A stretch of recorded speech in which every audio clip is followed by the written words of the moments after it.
Victoria? Yes, ma'am.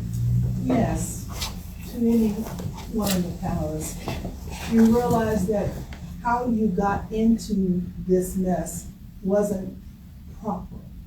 How can we go back through everyone's record and really examine whether or not they should be in there? Because understandably, they withheld your transcripts purposefully because they knew they were wrong. How can that be changed like now? It's a question I'm still trying to answer. It's something we're still trying to figure out. There's been Alan, one. right. There's the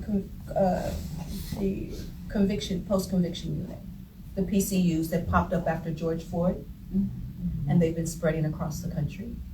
And they are prosecutors.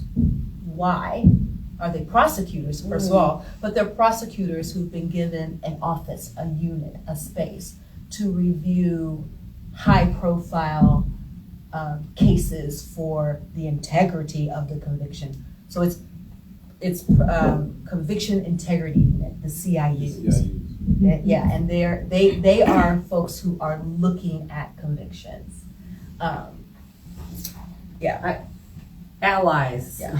It takes people on the outside that are not enmeshed in it in any way, shape, or form to start digging and demanding and asking. Sad but true, before I had ever been given my records, a layperson on the street who was a family member of a woman that had been incarcerated with me that became a pen pal to me, just one day went online and printed out my chronological case summary. Now, apparently anybody on the planet could have done this at any point in time except for myself. And now here I am over a decade in before I'm seeing this, and it's just an accidental, oh, I thought you might like to have this, I found it, here you go. And that is when I originally started seeing the red flags, like, wait a minute, what in the hell was this? And what I realized in it, in my case, it wasn't just the prosecutor. It was my own fucking attorneys. It was my own family. It was all these people played a part in what had happened to me. So it wasn't just the prosecution. It was my side of the fence too, and what they decided they wanted to suppress and not come out. So allies are important. Yeah, they are. You know, the person that is completely disconnected from this to start demanding and looking and searching and helping to fight for it. And the answer is not always going to be in court records. I mean, for me, a lot of it came through medical records. You know, wasn't just court records. A lot of it came from the jail's records. So it's about trying to get documentation from any person or place or entity that had documentation. Because it was when I started laying all of it out side by side that the real picture and the real story emerged. So it isn't just the court documents, and it isn't just the prosecution. It's every single piece. Putting all those pieces together is what helps and what eventually begins to prove how wrongful so much of this is. It's there is no good guy in this story. Everybody played a part in it.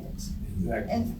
And there's also, would you agree, Anastasia, that in addition to those resources, if there are people who can actually afford a private eye, because that's how Christina got her case overturned. She would have never, because the fire marshal was withholding his data, because she was charged with arson, but the fire marshal wouldn't give all of the forensic data to the folks, and they had to hire a private investigator, and he got it, and she went home, fully exonerated. Also, by the way, right? So there's shenanigans in malarkey. We call it the Sean Connery everywhere, everywhere. Yes, sir. I would like to say something. When she was asking the question about, oh, by the way, my name is Robert. Hi, Robert. I'm formerly incarcerated. I did 30 years in the state of Texas. Okay. Oh my goodness, But bless when your you soul. was talking about how she asked, how can we go back and get all the records reviewed? There's a resource that you might want to read. It's a book called Blind Injustice. Have you ever read it? I have not, but I will now. It's called Blind Injustice. The gentleman's name is Mark Gotze. Mark Gotze was a federal prosecutor, and he got appointed to be over the University of Cincinnati. He was over their wrongful conviction department. And he was a federal prosecutor, and he said in his mind, he felt that nobody was ever wrongfully convicted until 2 paralegal students got a gentleman freed on DNA. So he was like, wait a minute, what's going on here? So he wrote this book. It's called Blind Injustice. A former prosecutor exposes the psychology and politics of wrongful conviction. I wrote him, and he actually sent me the book a couple of years ago, because that's what I did. Because see, like you said, I didn't get my court records till 30 years after my conviction. I got my court records in January 2009, and I was released in July 2009. You see, I went to prison when I was 23 and got out when I was 53. But see, what they did in Texas was they actually enacted laws saying, oh, well, if you got an attorney representing you, well, then you don't have a right to your trial transfer. Oh, yeah, that's what they said to me too in Indiana. That But was the we know same that thing. the Supreme Court case law says different. Right. So the only way I got mine was after everything was exhausted. I said, well, you know what? I started doing my own legal work, and I said, you know what? I'm gonna represent myself pro se. So by doing that, then they have to afford me my records in the same manner as if I had an attorney working on my case. And that's how I got everything. Yeah. Because without those records, you can't do anything. Yeah, no. Right. Because you have to make reference to the record when you're briefing and whatever. Because I tried 4 times to get mine. My judge denied mine. Yep, me And too. eventually, my trial judge, my trial attorney, and my appellate attorney, all 3 of them got indicted together and went to federal prison. You see? Bribery, extortion, income tax evasion, mail fraud, racketeering. But like you said, it's not just them. Right. Because you gotta look at the records that the prison has when they do their evaluation of you, the parole board, sheriff's department, police department, DPS. So you gotta get all of that. Yep.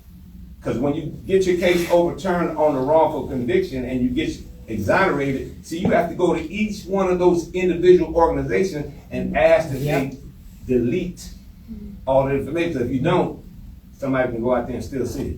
Right. So that Blind Injustice would probably be a good book for you to read. Well, I certainly will now. The politics and psychology behind wrongful conviction. I also want to put in a plug for Lucy's organization, the Atlanta Community Support Project. There's some information about them up here. She is working to make it possible for people to access legal resources who are working on their own cases, because let's face it, that's usually who has to uncover this shit. Like, you have to do it for yourself, right? In a law library somewhere.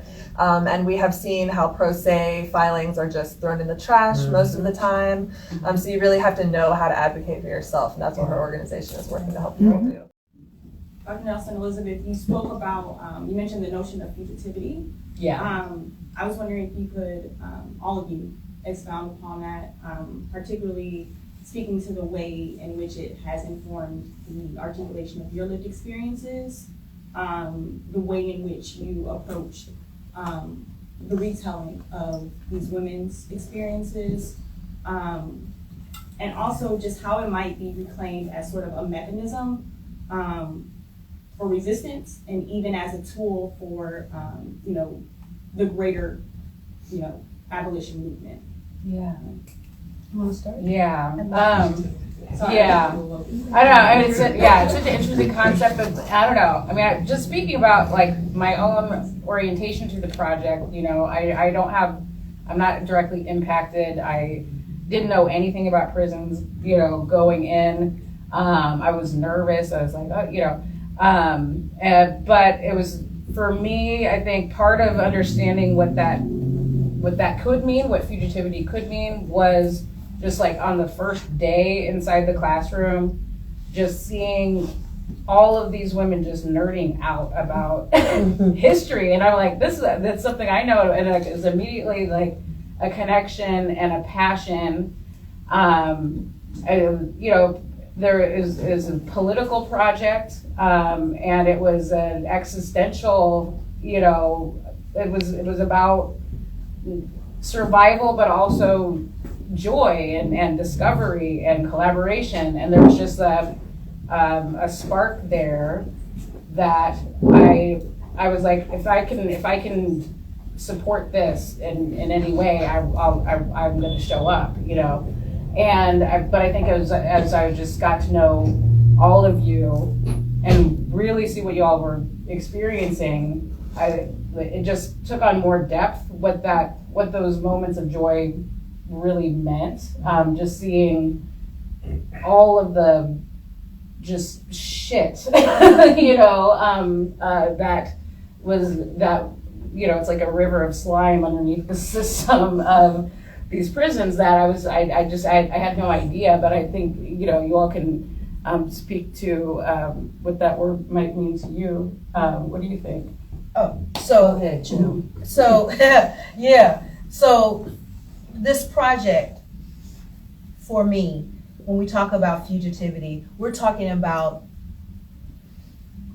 I liken it unto like the Underground Railroad. We are literally moving savvily underneath the currents of this carceral state, dragging out the voices of these women who had been silenced for hundreds of years. We're telling you that what they went through is also our story, but we shaped it in such a way that it was in the frame of a history, but we were telling our stories through that in order to number one, develop ourselves as scholars so that we could gain more power and access to resources to come out here and enact the things that we feel are important and smart and needed in the community. We're leveraging the book to get people out for probation and parole. We're leveraging the book in sentence modification petitions to get people to come home. We are leveraging the power of this book to work underneath this carceral state very surreptitiously, very clandestinely, right? Because again, I told you they don't read. In order to have a conversation about the carceral state and its origin stories and its foundational attitudes about creating, fostering violence in order to reform, creating systems of overlapping violence. In order to reform, we're calling them out fugitively, surreptitiously, through literature and poetry and play productions. And underneath the higher education and prism paradigm, we're slipping this truth out to the people. Why are we doing this? Because we got half our women still behind bars. And we got more work to do. So yeah, that's how it works for me. That's that fugitivity for me.